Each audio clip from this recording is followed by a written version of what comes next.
ಆಚಿ chilli powder ಸಖತ್ ಖಾರ ಬಣ್ಣ ಮತ್ತು ರುಚಿ ಆಚಿ ಚಿಲ್ಲಿ ಪೌಡರ್. ಈ ನಡುವೆ ಬೆಂಗಳೂರಲ್ಲಿ ಎಐಸಿಸಿ ಅಧ್ಯಕ್ಷ ಖರ್ಗೆ ಅವರನ್ನ ಭೇಟಿಯಾಗಿದ್ದಾರೆ ಡಿಕೆ ಶಿವಕುಮಾರ್. ಡಿಕೆ ಭೇಟಿಯಾದ ಬಳಿಕ ಮಲ್ಲಿಕಾರ್ಜುನ ಖರ್ಗೆ ಅವರು ಪ್ರತಿಕ್ರಿಯೆ ಕೂಡ ಕೊಟ್ಟಿದ್ದಾರೆ. ನಮಗೆ ಯಾವಾಗ ಬೇಕೋ ಆಗ ಸಿಎಂ ಡಿಸಿಎಂ ಇಬ್ಬರನ್ನೂ ಕರೆಸ್ತೀವಿ, ಹೈಕಮಾಂಡ್ಗೆ ಕರೆಸುವ ಅವಶ್ಯಕತೆ ಇದ್ದಾಗ ಕರೆಸ್ತೀವಿ. ಅಂದರೆ ಸಂಕ್ರಾಂತಿ ನಂತರ ಬುಲಾವ್ ಬಗ್ಗೆ ಪ್ರತಿಕ್ರಿಯೆ ಕೊಡೋದಕ್ಕೆ ಅವ್ರು ಒಪ್ಪಿಲ್ಲ. ನಮಗೆ ಯಾವಾಗ ಬೇಕೋ ಆವಾಗ ಕರೆಸ್ತೀವಿ, ಅದು ನಮ್ಮ ವಿವೇಚನೆಗೆ ಬಿಟ್ಟ ವಿಚಾರ. ಅದಕ್ಕೇನು ಟೈಮ್ ಬೌಂಡ್ ಅಂತನೂ ಆಗಲಿ ಡೆಡ್ಲೈನ್ ಅಂತ ಆಗಲಿ ಇಲ್ಲ ಅನ್ನೋದು ಖರ್ಗೆ ಅವರ ಸ್ಪಷ್ಟ ನುಡಿ. ನೋಡಿ, ಯಾವಾಗ ನಮ್ಗೆ ಅವಶ್ಯಕತೆ ಇರ್ತದೋ ಅವಾಗ ಕರಿತೇವೆ. ಯಾವಾಗ ನಮ್ಗೆ ಅವಶ್ಯಕತೆ ಇರ್ತದೋ ಅವಾಗ ಕರಿತೇವೆ. ಯಾವಾಗ ನಮ್ಗೆ ಅವಶ್ಯಕತೆ ಇರ್ತದೋ ಅವಾಗ ಕರಿತೇವೆ. ನೋಡಿ, ಯಾವಾಗ ನಮ್ಗೆ ಅವಶ್ಯಕತೆ ಇರ್ತದೋ ಅವಾಗ ಕರಿತೇವೆ. ಯಾವಾಗ ನಮ್ಗೆ ಅವಶ್ಯಕತೆ ಇರ್ತದೋ ಅವಾಗ ಕರಿತೇವೆ. ಯಾವಾಗ ನಮ್ಗೆ ಅವಶ್ಯಕತೆ ಇರ್ತದೋ. ರಾಜ್ಯದಲ್ಲಿ ಈಗ ಸದ್ಯಕ್ಕೆ ಅವಶ್ಯಕತೆ ಇರತಕ್ಕಂಥದ್ದು ಡಿಕೆ ಶಿವಕುಮಾರ್ ಅವರಿಗೆ ಆದಷ್ಟು ಬೇಗ ಮುಖ್ಯಮಂತ್ರಿ ಸ್ಥಾನ ಅಲಂಕರಿಸ್ಬಿಡ್ಬೇಕು ಅಂತ. ಬಟ್ ಮಲ್ಲಿಕಾರ್ಜುನ್ ಖರ್ಗೆ ಅವರು ಹೇಳೋದು ನಮಗೆ ಯಾವಾಗ ಅವಶ್ಯಕತೆ ಇರುತ್ತೋ ಆಗ ನಾವು ಸಿಎಂ ಡಿಸಿಎಂನ ಕರೆಸ್ತೀವಿ.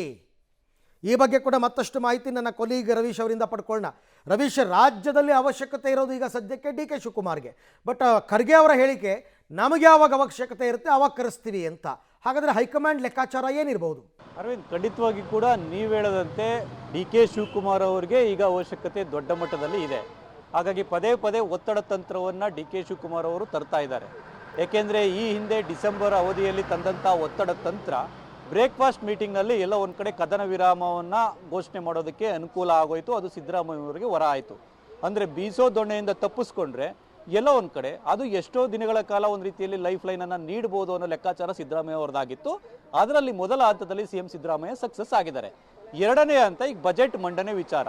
ಅಂದರೆ ಮೊದಲ ಹಂತದಲ್ಲಿ ದೇವರಾಜ ಅರಸು ಅವರ ದಾಖಲೆಯನ್ನು ಬ್ರೇಕ್ ಮಾಡೋದು, ಜೊತೆಗೆ ಅದನ್ನು ರೆಕಾರ್ಡ್ ಮಾಡೋದು, ಅದರಲ್ಲಿ ಸಕ್ಸಸ್ ಆಗಿರ್ತಕ್ಕಂಥದ್ದು. ಎರಡನೇ ಹಂತದಲ್ಲಿ ಬಜೆಟ್ ಮಂಡನೆ ದಾಖಲೆಯನ್ನು ಕೂಡ ಮಾಡೋದಕ್ಕೆ ಸಿದ್ದರಾಮಯ್ಯ ಪ್ಲಾನ್ ಮಾಡ್ಕೊಳ್ತಾ ಇದ್ದಾರೆ. ಅದಾಗೆ ಜನವರಿ 26 ನಂತರ ನಾನು ಬಜೆಟ್ ಪ್ರಿಪರೇಷನಲ್ಲಿ ಇರ್ತೇನೆ ಅನ್ನೋದನ್ನು ಕೂಡ ಅವರ ಆಪ್ತರಿಗೆ ಆಗಲೇ ಸಂದೇಶವನ್ನು ರವಾನೆ ಮಾಡಿದ್ದಾರೆ. ಅದರ ಬಹಿರಂಗವಾಗಿ ಕೂಡ ಕೆಲವರು ಹೇಳಿದ್ದಾರೆ. ಹಾಗಾಗಿ ಸಿದ್ದರಾಮಯ್ಯನವರಿಗೆ ಈ ಅವಶ್ಯಕತೆ ಸದ್ಯಕ್ಕಿಲ್ಲ.